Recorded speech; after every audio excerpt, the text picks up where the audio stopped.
I am Jarvis, your storyteller. Welcome to the Science Fiction Exploration. If you like the story, please subscribe to our channel.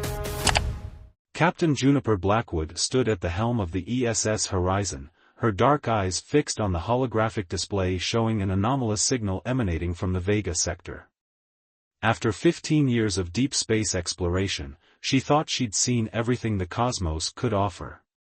She was wrong. "Captain, signal analysis complete," announced Lieutenant Kai Patel, his fingers dancing across the quantum interface. "It's not natural, definitely artificial, but unlike anything in our database. The frequency patterns suggest intelligence." The bridge crew of the Earth Space Service vessel fell silent. Humanity had searched for signs of extraterrestrial intelligence for centuries. Now, on a routine patrol of the outer colonies, they might have found it. Commander Marcus Drake, the ship's XO, approached with his characteristic measured stride. "Could be a trap. Pirates have been getting creative lately." "No," Kai insisted, "this is different. The signal's complexity. It's beyond our current capabilities. And there's something else, it's affecting local spacetime in ways our sensors can barely detect." Juniper felt her pulse quicken. "Dr. Yuki Tanaka, your thoughts?" The ship's chief scientist adjusted her spectacles, studying the readings with intense concentration. "The signal appears to be creating microscopic ruptures in spacetime fabric. It's like nothing we've ever encountered. We need to investigate." "Agreed," Juniper decided. "Plot an approach vector, but maintain combat readiness. Whatever this is, we make first contact on our terms." The ESS Horizon glided through the void, its quantum engines humming quietly as they approached the signal source. As they drew closer, they discovered a massive structure floating in space, a geometric shape that seemed to defy physics, its surface rippling with patterns of light that hurt the eyes to look at directly. "Energy readings are off the charts," reported Chief Engineer Raj Patel, Kai's sister. "That structure is generating more power than our entire fleet combined." Before anyone could respond, the ship's systems suddenly went dark. Emergency lights flickered on as backup power engaged. "Multiple contacts," shouted Lieutenant Commander Zara Williams from Tactical. "Emerging from inside the structure. They're moving faster than anything we've ever tracked."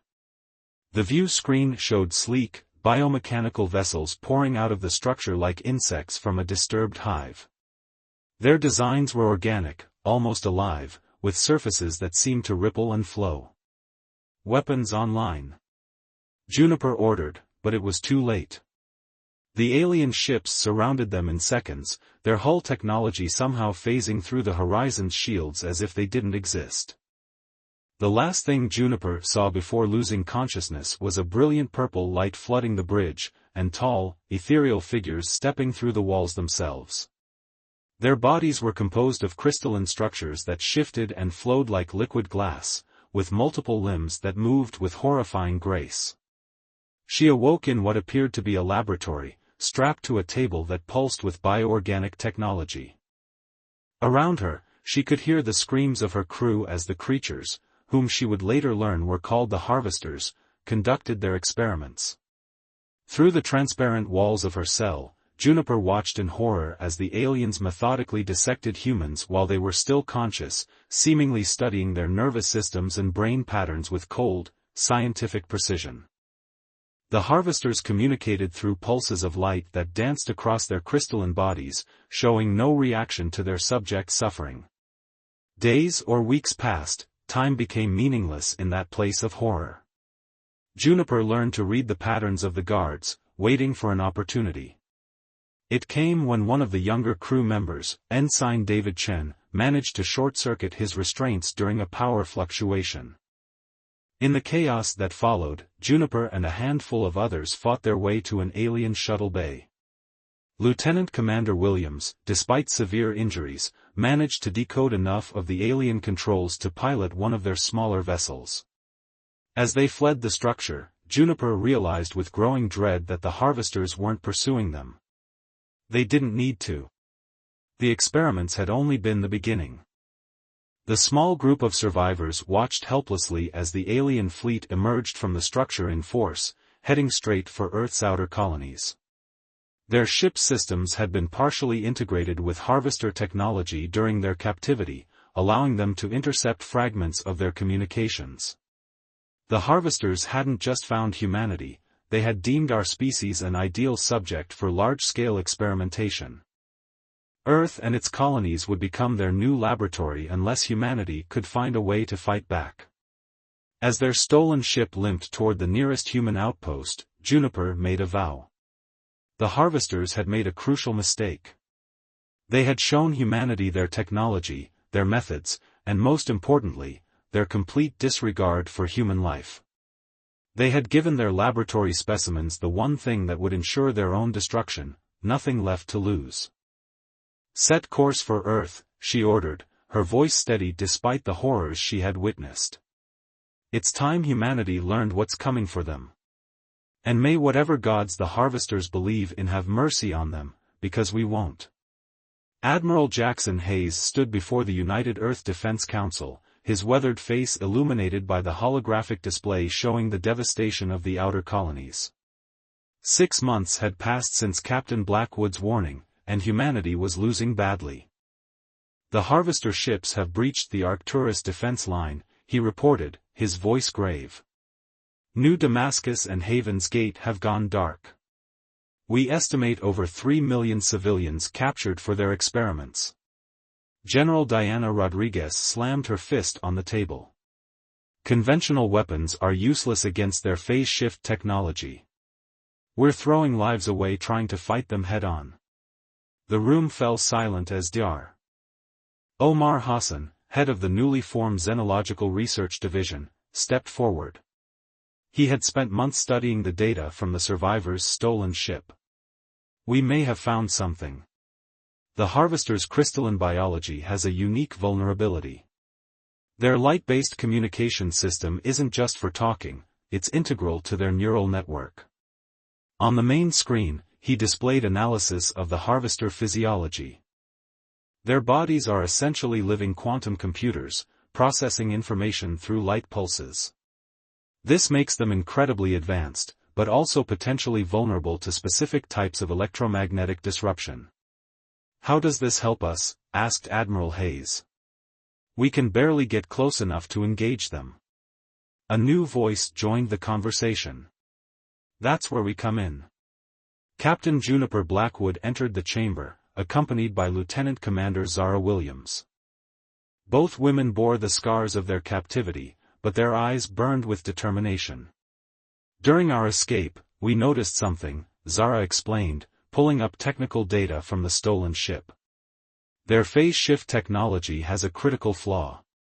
It can't maintain coherence when exposed to certain radioactive isotopes. Isotopes we can manufacture." Dr. Hassan nodded excitedly. "Yes. Their quantum crystalline structure is highly sensitive to specific radiation frequencies. If we could develop weapons based on this principle, we'd still have to get close enough to use them," General Rodriguez pointed out. Juniper stepped forward.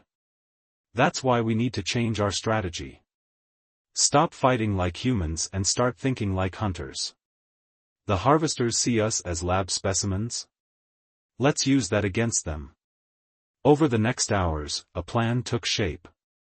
Operation Ghost Protocol would establish a network of seemingly abandoned colonies as bait, each rigged with specialized radiation devices.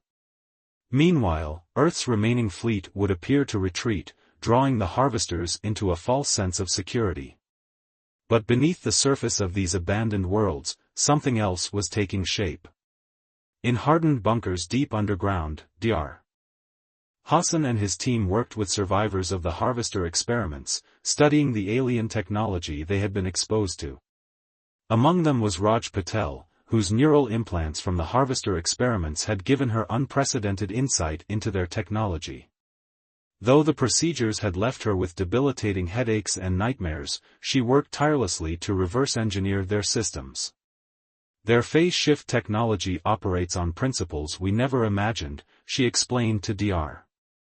Hassan as they examined the modified ship systems. It's not just about moving through matter, they're manipulating the fundamental forces of reality itself. In another section of the facility, Lieutenant Kai Patel had discovered he could perceive the harvester's light-based communication frequencies, another unintended side effect of their experiments. He worked with linguistics experts to decode their transmissions, slowly building an understanding of their language and thought patterns. "They don't see us as enemies," he reported during a briefing. "In their communications, they refer to us as viable matrices or evolutionary substrates. They genuinely don't recognize us as sentient beings." This insight proved crucial as humanity prepared its response. The harvesters' clinical detachment from their subjects meant they never considered that their experiments might lead to breakthroughs in understanding their own technology. As weeks turned to months, the underground resistance grew stronger. Each survivor of the harvester experiments brought new insights, their trauma and modifications becoming weapons in humanity's arsenal. They called themselves the Phoenix Protocol, rising from the ashes of their own violation to become something new. Admiral Hayes coordinated with colonial defense forces to execute carefully planned evacuations, making them appear as chaotic routes while actually moving civilians to hardened shelters. Every retreat was calculated, every abandoned settlement a trap waiting to be sprung. Captain Blackwood, despite offers of a promotion, chose to remain in the field. She led a series of daring raids on harvester research facilities, freeing test subjects and gathering intelligence. Her experiences had left her changed, she could sense the presence of harvester technology, feeling it like a cold vibration in her bones. The turning point came when Raj and Dr. Hassan successfully adapted a piece of harvester technology to human use.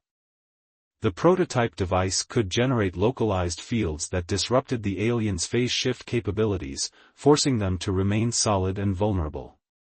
"We're not ready for a direct confrontation," Juniper advised during the strategic planning session.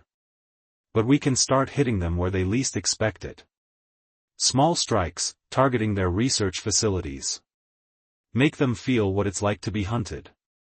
General Rodriguez agreed. "We've spent months playing the helpless prey. Time to show them humanity's other face." As the meeting concluded, Admiral Hayes looked out over the underground command center. Thousands of personnel worked at their stations, coordinating the resistance across multiple star systems. The harvesters had thought they were collecting specimens. Instead, they had created an army of survivors who understood their technology, their methods, and most importantly, their weaknesses. "Send the word to all cells," he ordered. "Operation Phoenix is a go. Let's remind these creatures why humans were never meant to be kept in cages." In the depths of space, the harvester research fleets continued their methodical advance, unaware that their laboratory specimens had not only escaped, they had evolved. The hunters were about to become the hunted, and humanity's revenge would remake the galaxy. The research facility beneath New Shanghai's ruins hummed with activity as Raj Patel made final adjustments to the quantum resonance field. Her neural implants tingled as they interfaced with the modified harvester technology, streams of data flowing through her enhanced consciousness. "Field stabilization at 98%, she announced, her augmented eyes tracking multiple holographic displays simultaneously. "The containment chamber is ready." Dr. Omar Hassan observed from behind protective shielding as their captured harvester specimen floated in the chamber. Its crystalline form pulsed with increasingly erratic patterns of light, fear, Kai had translated, though the aliens had no word that directly matched the human concept. "Begin the sequence," Dr. Hassan ordered. Raj activated the device they'd spent months developing, a quantum interference generator that disrupted the harvester's ability to maintain their phase-shifted state. The effect was immediate and dramatic. The creature's crystalline structure began to solidify, its usual fluid grace replaced by rigid, vulnerable matter. More importantly, its light-based neural network became disrupted, rendering it effectively unconscious. "Phase lock confirmed," Raj reported, allowing herself a small smile. The specimen is fully contained and neutralized. Lieutenant Commander Zara Williams stepped forward, her cybernetic eye scanning the readings. After months of surgeries to repair the damage from harvester experiments, she'd emerged stronger, integrated with technology that gave her unprecedented tactical capabilities. Send the data to all resistance cells, she ordered. It's time for Phase 2. Across Earth's hidden facilities, Operation Phoenix shifted into high gear. The prototype quantum disruptors were quickly moved into production, while Special Forces teams trained to use them in combat conditions. Each team was led by survivors of harvester experimentation, their modified bodies and minds giving them unique advantages in the field. Captain Juniper Blackwood stood in the command center of the ESS Nemesis, a new breed of warship built with reverse-engineered harvester technology. The bridge crew, all survivors like her, monitored systems that would have been incomprehensible to standard human operators. All ships report ready, announced Commander Marcus Drake, his tactical display showing the gathered fleet, 30 ships, small by previous standards, but each one upgraded with the new quantum disruptor technology. Admiral Hayes' voice came through the command channel, Operation Prometheus is authorized. Good hunting, Captain. The first target was a harvester research facility in the Proxima system. Intelligence gathered by the Resistance Network indicated it was one of their primary processing centers, where captured humans were taken for initial experimentation. The Nemesis and its sister ships emerged from quantum space directly inside the facility's defensive perimeter, a maneuver that should have been impossible, but was achieved using the phase shift principles they'd learned from their enemy. Multiple harvester signatures detected, reported Lieutenant Kai Patel, his enhanced senses reading their light-based communications. They're confused. They don't understand how we breached their defenses. Deploy disruptors, Juniper ordered. Let's show them exactly what their test subjects have learned. The quantum disruptor fields expanded outward from the human ships, catching the harvester vessels in waves of energy that forced them into normal space. Without their phase shift capability, their ships were suddenly vulnerable to conventional weapons. All ships, weapons free, Juniper commanded. Remember what they did to our people. Make every shot count. The battle that followed was unlike anything in human military history. The harvester ships, stripped of their greatest advantage, found themselves facing an enemy that understood their weaknesses intimately. Each human vessel moved with precision, targeting critical systems that their enhanced crews could now perceive. Inside the research facility, strike teams led by Zara Williams deployed from stealth shuttles. Their modified bodies allowed them to interface directly with harvester technology, turning the facility's own systems against its creators. Central processing chamber located, Zara reported through the neural network. Beginning evacuation of human subjects. The harvesters responded with desperate tactics, their light-based communications showing patterns that Kai translated as increasing panic. They had never encountered prey that could fight back on their level, never imagined that their experiments would create adversaries capable of understanding and using their own technology. In the midst of the chaos, Raj coordinated the technological assault from the Nemesis, her neural implants processing vast amounts of data. Their network is destabilizing, she reported. The quantum disruption is causing a cascade failure in their neural links. The facility's crystalline structures began to fragment as the harvesters lost their collective coherence. Their ships, cut off from their pilots' quantum-linked consciousness, became disorganized and vulnerable. All teams, pull back to extraction points, Juniper ordered. Prepare final package for delivery. As the human ships retreated with their rescued prisoners, they left behind a modified version of the harvester's own phase shift technology. When activated, it created a permanent quantum disruption field around the facility, trapping any surviving harvesters in a state of solid matter, a prison of their own making. Admiral Hayes waited in the command center as the after-action reports came in. The operation had been a complete success, over 3,000 human captives rescued, a major harvester facility neutralized, and most importantly, proof that humanity could not only fight back but win. "Send word to all resistance cells," he ordered. Operation Prometheus was successful. "Begin preparations for full-scale deployment of quantum disruptor technology." In her quarters aboard the Nemesis, Juniper reviewed the footage from the battle. The Harvesters had created their own destruction, turning humans into beings capable of understanding and wielding power they never meant to share. Their arrogance in treating humans as mere test subjects had given humanity the tools for their own defeat. "Send a message to the Harvester Command Network," she instructed Kai. "Use their light language. Tell them, the specimens send their regards. The experiment is now complete." As the message transmitted, the liberated human ships vanished into quantum space, leaving behind a monument to the Harvesters' greatest mistake, underestimating the creatures they had sought to study. The hunter had become the hunted, and the galaxy would never be the same. The quantum field projectors surrounding Earth pulsed with steady rhythm, a shield network born from the fusion of human determination and stolen Harvester technology. In the 6 months since Operation Prometheus, the war had transformed from a one-sided slaughter into something the Harvesters had never experienced, a fight for survival. Admiral Hayes studied the tactical display in Earth's primary defense center, watching as red indicators showed increased Harvester fleet movements. "They're adapting," he observed grimly. "Starting to modify their phase shift frequencies to resist our disruptors." "Let them try," Raj Patel responded, her neural implants processing combat data from a dozen ongoing skirmishes. "Every modification they make tells us more about how their technology works. We're learning faster than they can adapt." The Harvesters had discovered, too late, that their human test subjects weren't just learning to use their technology, they were improving it.